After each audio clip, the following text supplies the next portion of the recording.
Why do you think most leaders drown in data and they still miss the turn? The problem isn't a lack of information. It's the lack of a system that turns all that noise into decisions. We're doing today's show because in the last episodes, I think it was step one, I asked you to spot shifts early, which means tracking customer behavior, all those competitor, the moves your competition's making, tech signals, all the friction points. The reality is your team already has a full-time load.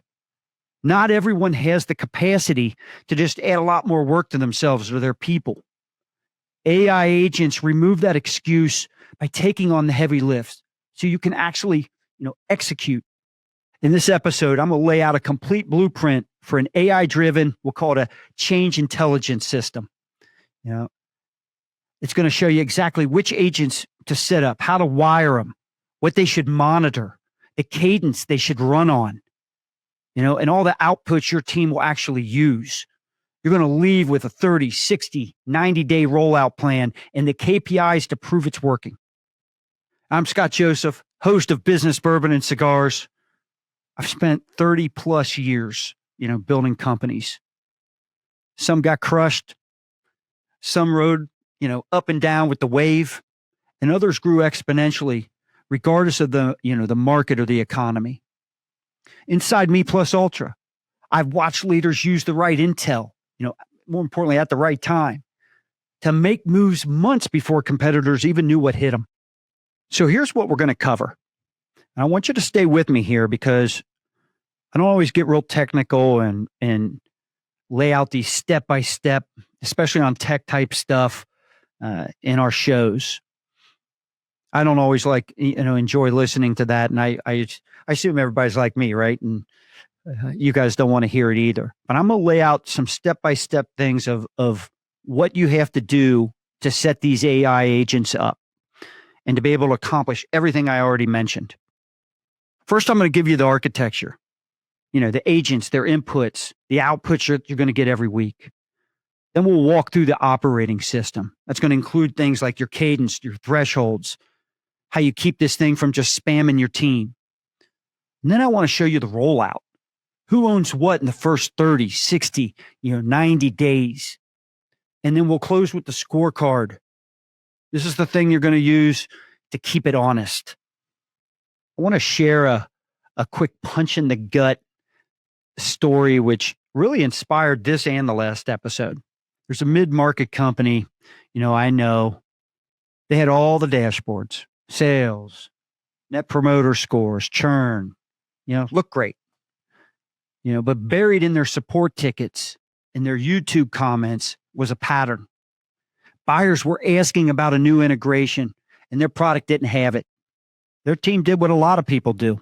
They noticed it and then they just kind of moved on.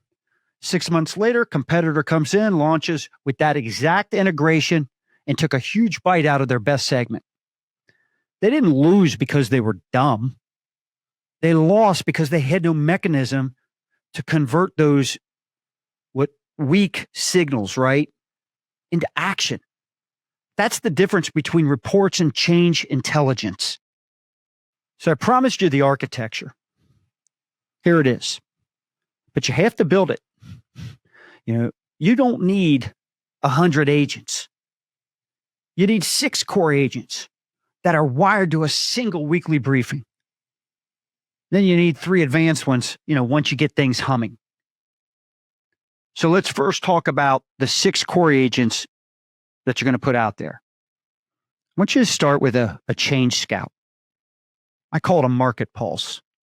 It's got one job: watch the outside world and tell you what it's actually moved. It's going to watch, your competition sites and their PR, pricing pages, job postings, review sites, app stores, the real conversations happening in, say, subreddits and industry forums, plus all the conference agendas and analyst notes. When something meaningful shifts, it's going to hand you a clean shift card, that says what changed, where it came from, why it matters to your revenue, or risk. More importantly, what to do next. Now think about this. You'd never do this all on your own. This is all going to be automated for you. Next, you want to give the customer a microphone that you can trust, and that's your voice of customer agent, your VOC.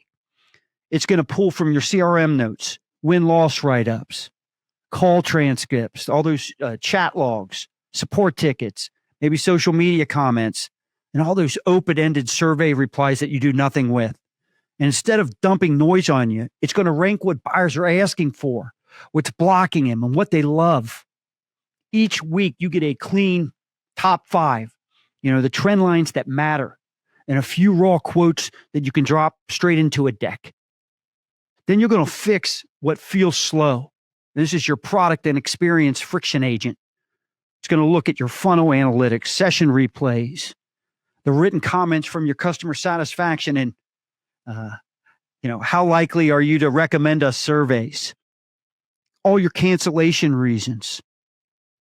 There's fulfillment timestamps. It's not going to lecture you.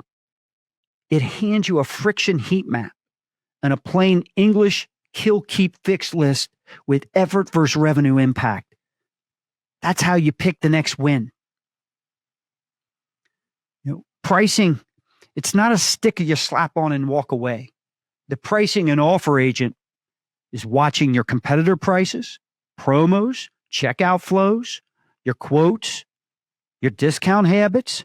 When pressure builds, it shows you a price pressure index and a simple test list. Which bundles maybe you should try, the floor to defend, the anchor price to move. And then we get into tech, and it can blindside you if you're not watching. So you need a tech radar agent. In a nutshell, it's your early warning and green light system for tech changes. It watches all. It tells you in plain English what changed, why it matters, and whether to build now, schedule it, or ignore it. Don't wait for a trend or some small spark to turn into a fire. Your KPI anomaly agent, right, is going to watch your core numbers, your traffic, your trials, your average order, value, your customer acquisition costs, lifetime value, closing rate, show rate, service times. And it's only going to ping you when something is outside the norm. It tells you which metric moved, what normal is, and how big the spike or the dip was. And it's going to let you know the most likely causes pulled from all those other agents. No noise, just insights you can actually use. And once you have these 6 core agents humming, now it's time to layer in the advanced trio that I talked about earlier. I know this sounds complicated. Stay with me. The first of the 3 is what we'll call the experiment orchestrator agent. It's going to turn insights into a real test plan with a hypothesis, metric, guardrails, sample copy, a reporting template so you can go live fast. The second's the meeting briefing agent. It's going to package everything into a 10-minute leadership brief and a 3-slide deck. One place, no homework PDFs that end up dying in your inbox. And then finally, the postmortem win-loss agent minds calls, your proposals and your CRM stages. So it can update why you win and why you lose by segment and competitor. And then it refreshes your talk tracks. Everything connects the same way. There's going to be one intake, one brain, one brief. Connectors, pull data on a schedule. The agents enrich and score it against your priorities, segments, products, KPIs. And every week, you get a single brief and one living backlog. No rogue channels, no random spreadsheets. So now let's set up your operating system. That's the architecture. This is going to be the operating system. Keep your cadence tight. Daily stuff is automated. The anomaly agent pings only if a threshold is crossed. And then weekly, maybe your briefing drops Monday at 8 a.m. And it's on the leadership agenda by default. What changed out there? 10 minutes, take up 10 minutes of that meeting, and then you move on. Every other week, you want to hold a 25-minute change council. You choose 1 or 2 moves to test and push everything else to the backlog. Quarterly, sit down with if we were starting a new business today to directly compete against my current business, what would we do in the new business to put our current business out of business? This is an exercise. That's the question. We'll name the exercise that. That's the question you're going to ask. And let the agents feed the pre-read so it's grounded in reality. I know this sounds complicated, and you'll laugh when I say keep it simple, but that's what you got to do. Keep it simple. Are you tired of hitting roadblocks in your business? Maybe you're feeling, overwhelmed by the challenges that never seem to end. No matter how hard you push, it feels like you're just stuck in the same place. You're trying to break through, but you never quite get there. I want you to imagine if you had the support of a community of top-tier business leaders who understand your struggles because they've all been there. More importantly, they're ready to help you overcome them. The Business Bourbon and Cigars Leadership Retreat, it's exactly what you need. This is not just a typical business event. It's where visionary entrepreneurs, they come together to tackle their biggest obstacles, learn innovative strategies. They're there to build meaningful relationships that can propel their businesses forward. You're going to leave with actionable insights and a network of powerful connections that are ready to take your leadership to a new height. But here's the thing. The unexpected benefit that you're going to get from attending this retreat is really the deep, genuine relationships that you're going to build with other like-minded entrepreneurs. The way our mastermind process works at these events means that you're not just learning strategies and solving challenges. You're actively helping others in the group while receiving much more in return. And it's this collaborative environment that really fosters powerful connections. And the relationships built here tend to be stronger and they form faster than you ever might, expect. These aren't just contacts or acquaintances. They're true allies who are going to continue to support you long after this event ends. And yes, we're focusing hard on business growth. But let's not forget, the Business Bourbon and Cigars Leadership Retreat, it's also a lot of fun. So this community, it's real, it's welcoming, and it's built for entrepreneurs who want to level up, learn, and grow together. You're going to walk away not only with a game plan for your business, but also a group of genuine, high-caliber relationships that are going to take your business even further than anything you've ever imagined. So I've got a special offer for you today. The first 5 people that are watching or listening to this episode, they're going to receive 50% off their ticket to attend the next retreat. Don't miss out. This opportunity is limited. Spots always fill up fast. So visit meplusultra.com/BBC50 or click the link in the show notes and you'll get a 50% discount code. Then secure your spot for Business Bourbon and Cigars Leadership Retreat. No drip alerts. For each key number, set a normal range and call it the green zone. Only ping yourself if it jumps way outside that range or moves maybe, let's say 20% plus for a full week. For competitors, only surface changes that hit the wallet or the offer, like price, what's included or how they position it. And do not call something a trend until you see it in at least 2 places, or a meaningful, like say, chunk of conversations. I'll give you an example. If signups average 500, 540 is normal. 700 or 350, I want an alert. Hold the line on your guardrails. A human being needs to own every recommended action and either approves or rejects it with a reason. That way, your AI system learns your preferences. Each card's going to tell you where the info came from, and only the right people are going to be able to see this. Personal details are going to be hidden, and you log every view. The third step, you want to make sure you deliver outputs that your team is going to actually use. Your weekly brief is 2 pages at the most. It's not a novel. Page 1 is, what changed. The 3 most important external shifts, the 3 biggest buyer signals, and the 3 top things that are causing the most friction. Page 2 is what we're doing, right? I should say what you're doing. Each recommended test comes with a link and a live dashboard. Page 2 also includes 3 decisions that need an owner and a short watch list. Let's say you need detail. You open an agent card. It's a single screen with the title, a source, confidence, potential impact, and the next step, the owner, right? And the due date. And when you're ready to push a change live, you grab the test kit. It already has the hypothesis, the success metric and threshold, guardrails, draft copy, maybe screen variations, a rollout plan, and a link to the live report. So now we come to the 90-day rollout. Keep it simple. We're building momentum, right? It's not a science project. So week 1, we just want to get the signals flowing. You pick an owner, right? And you're the sponsor. You plug in the basics like CRM, support, web analytics, call recordings, pricing pages, reviews, and you turn on 3 agents: Market Pulse, Voice of Customer, and your KPI anomaly. You send simple alert rules and quiet hours. End of the week, you send a 1-page update to your exec team only.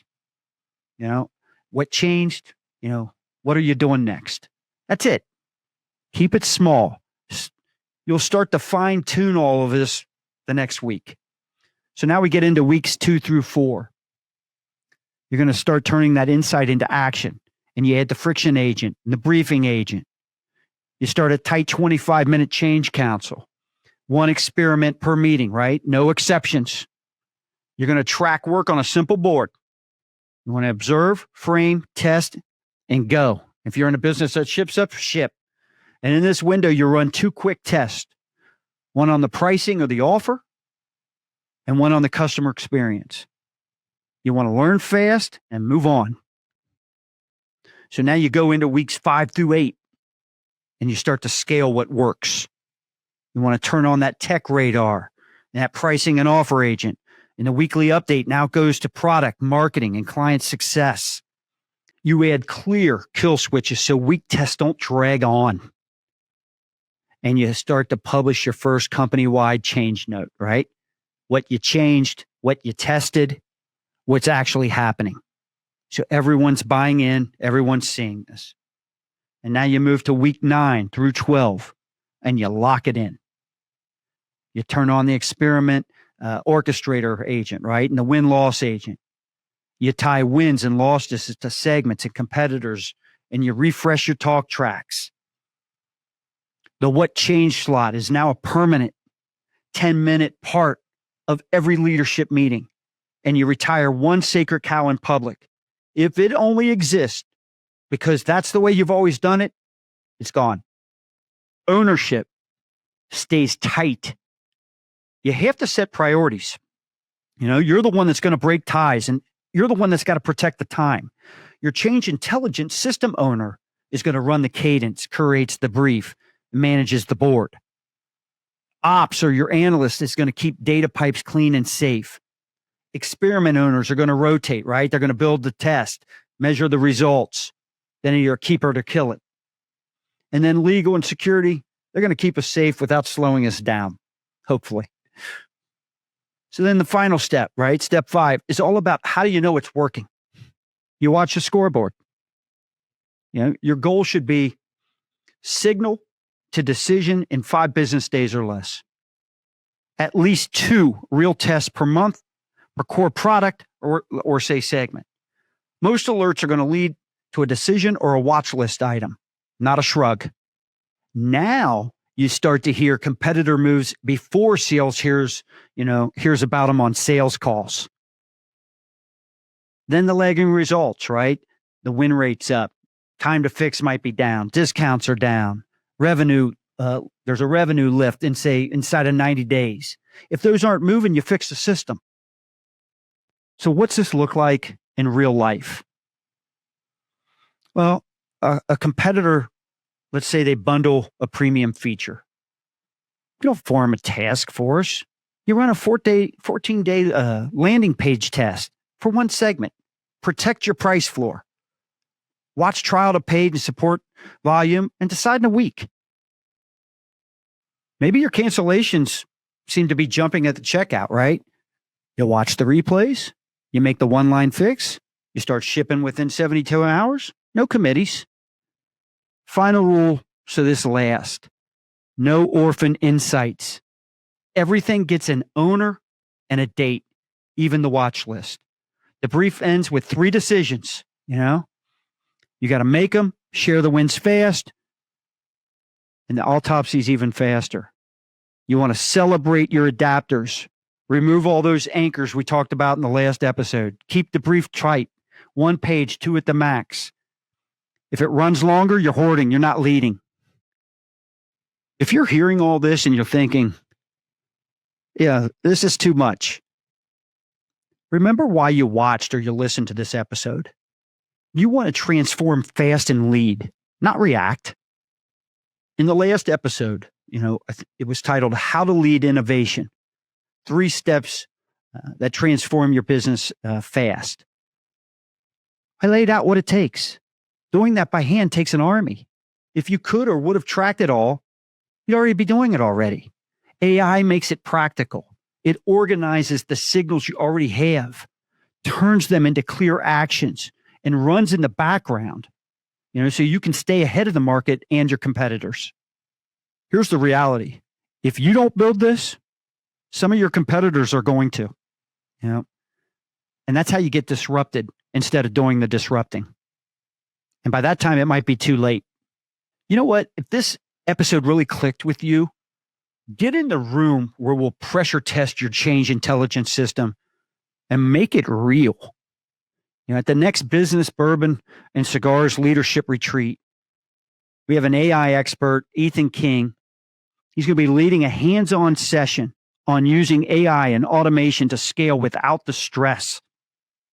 Integrating, agents into your daily ops, creating high-performing content with a small team, converting with story selling, and automating image video workflows.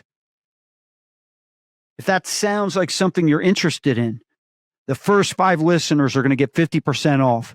Go to meplusultra.com/BBC50 or hit the link in the show notes and grab your code and lock your spot. Cheers, everyone.